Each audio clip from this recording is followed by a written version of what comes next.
So previously, you took a look at the linear regression model, and then the cost function, and then the gradient descent algorithm. In this video, we're going to put it all together and use the squared error cost function for the linear regression model with gradient descent.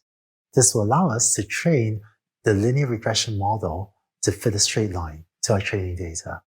Let's get to it.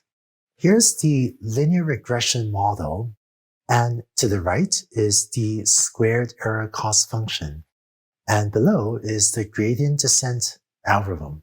It turns out if you calculate these derivatives, these are the terms you would get. The derivative with respect to w is this 1 over m, sum from I equals 1 through m. Then the error term, that is the difference between the predicted and the actual values times the input feature xi.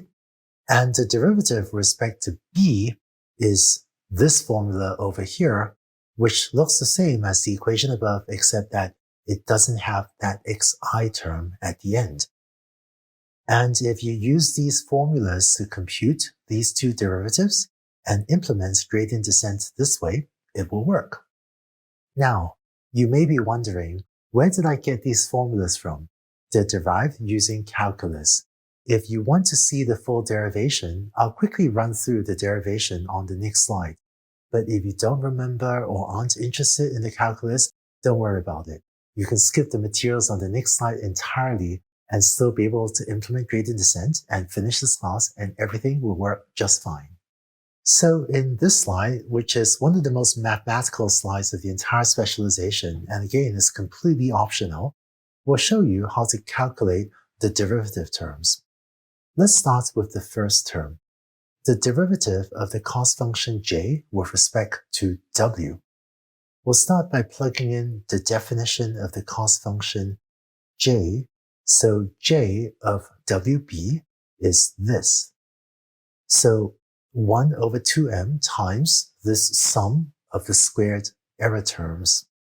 And now remember also that f of wb of xi is equal to this term over here, which is wxi plus b. And so what we would like to do is compute the derivative, also called the partial derivative, with respect to w of this equation right here on the right.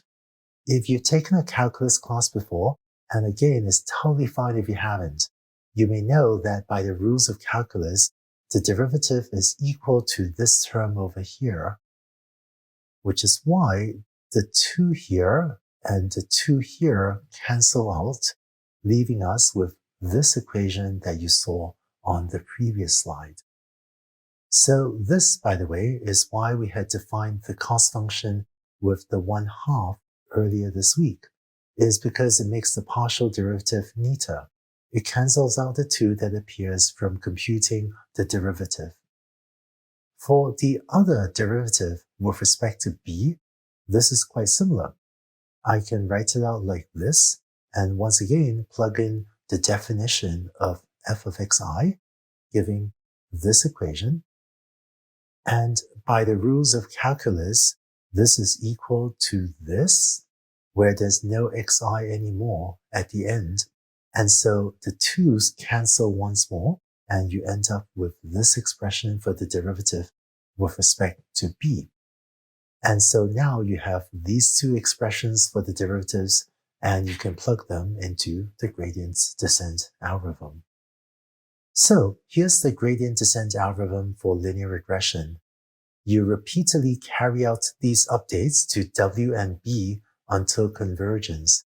Remember that this f of x is a linear regression model, so it's equal to w times x plus b.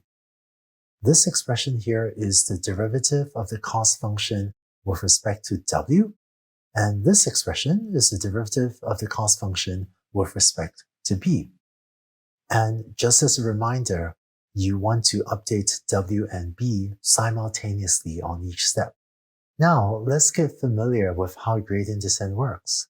One issue we saw with gradient descent is that it can lead to a local minimum instead of a global minimum, where the global minimum means the point that has the lowest possible value for the cost function j out of all possible points.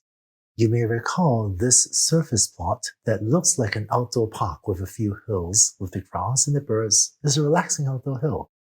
This function has more than one local minimum. Remember, depending on where you initialize the parameters w and b, you can end up at different local minima. You can end up here, or you can end up here. But it turns out when you're using a squared error cost function with linear regression, the cost function does not and will never have multiple local minima. It has a single global minimum because of this bow shape. The technical term for this is that this cost function is a convex function. Informally, a convex function is a bow-shaped function, and it cannot have any local minima other than the single global minimum. So, when you implement gradient descent on a convex function, one nice property is that so long as your learning rate is chosen appropriately, it will always converge to the global minimum. Congratulations! You now know how to implement gradient descent for linear regression. We have just one last video for this week. In that video, we'll see this algorithm in action. Let's go to that last video.